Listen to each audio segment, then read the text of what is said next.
delighted to be, honored to be here on this stage, and honored to be with Joseph Rogers and Susan Rogers, and so many of the heroes, Sally's in them, so many of the heroes in this room. So I'm going to offer some personal background that puts in perspective, I hope, what I'm going to say. I began my recovery in 1968 in the corner of a bedroom apartment across the street from a college that I had dropped out of months before. Very lost, very troubled, very despairing. I had disappeared slowly. My eyes at one point were popping out. I felt myself leaving, and I left. I had no feeling in my body, and I was spiritually and physically exhausted. That summer, right before this time, I had gone seeking to get free, looking for a commune in California. But instead, I wound up in an inpatient psychiatric unit in Long Island, where I grew up. This was followed by several years of, and in fact, I was there for 6 weeks, and had I been there even another day, I would have had shock therapy. This was followed by several years of slow movement, day-to-day recovery, which you all know about, and going from having no feelings and no sense of safety, and lots of issues with mood and panic. And I felt panic this morning about this, I'll tell you. I left my cell phone in my room, and I never do that. You all know that.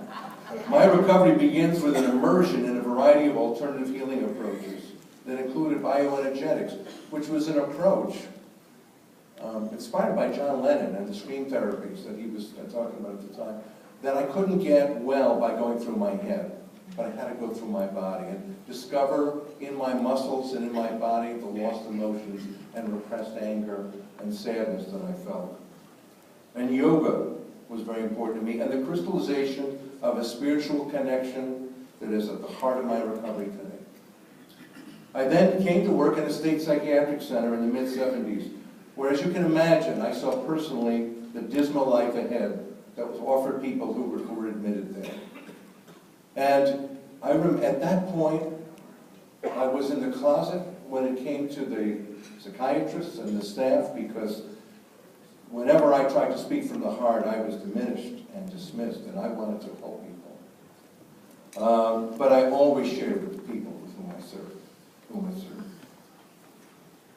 I then worked in an outpatient clinic, and then I worked in a clubhouse program before I moved to being executive director of NIAPRS, where I've been for 21 years. My goal at that time and today is to offer a sense of freedom and dignity to people who are engaged or at risk of being engaged in the mental health system. Now, during this period, I came to be mentored by Ed Knight and Darby Penny, and got to meet and work alongside of Judy Chamberlain. I got to work alongside of Judy Chamberlain on the NARPA board. What an honor. And ultimately, Joseph Rogers, Dan Fisher, and so many of you here, as I've said. And I've seen again and again how this movement has transformed our mental health service system, and increasingly made recovery and community inclusion the default expectation for the people we serve.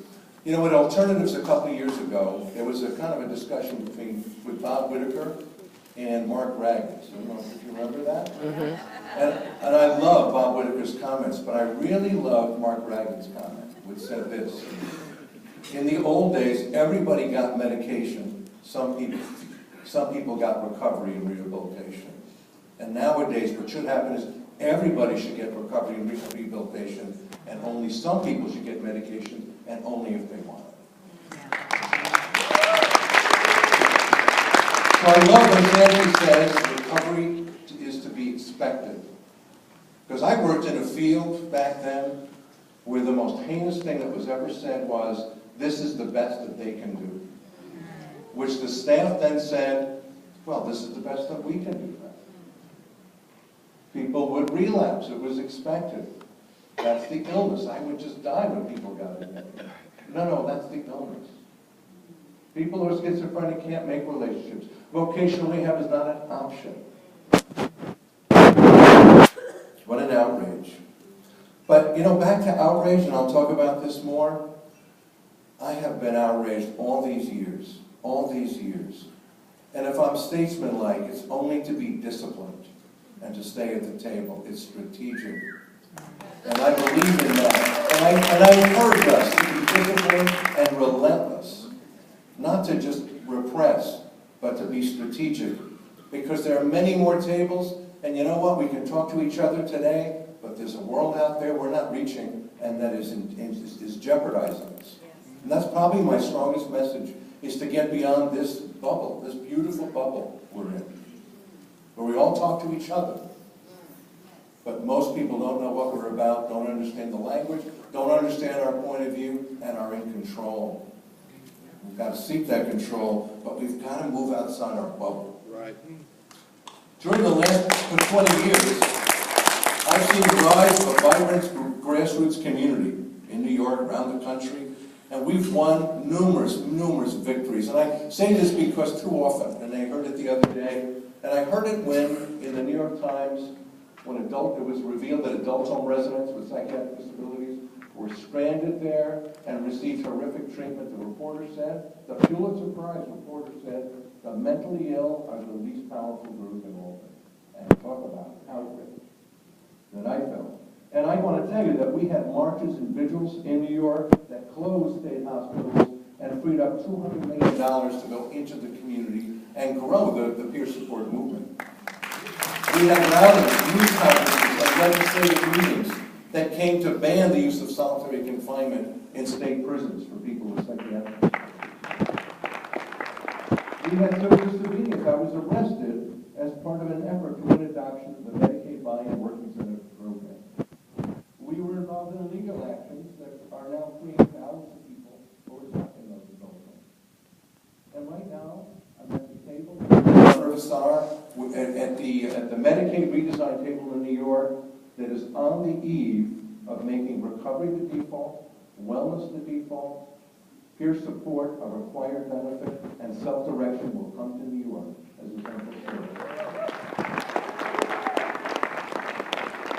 So that involves being out in the streets and at the table at the same time. We used to march around the Capitol in Albany when we began. These folks, yellow is the color get there. We used to march around outside. Oh, 10 minutes, okay. And sometimes we got in the newspapers and we felt really empowered. But they were in the offices upstairs, not looking out the window and making decisions. We felt good, but we weren't having the impact until we got to the table. And that's where we need to be. Now, I believe our movement needs to take many steps further right now and quickly, because we feel great about what we're doing here, but we're under attack in Washington and around the country. And unless we act in ways that are maybe unfamiliar to us, then what we care about so much will be jeopardized.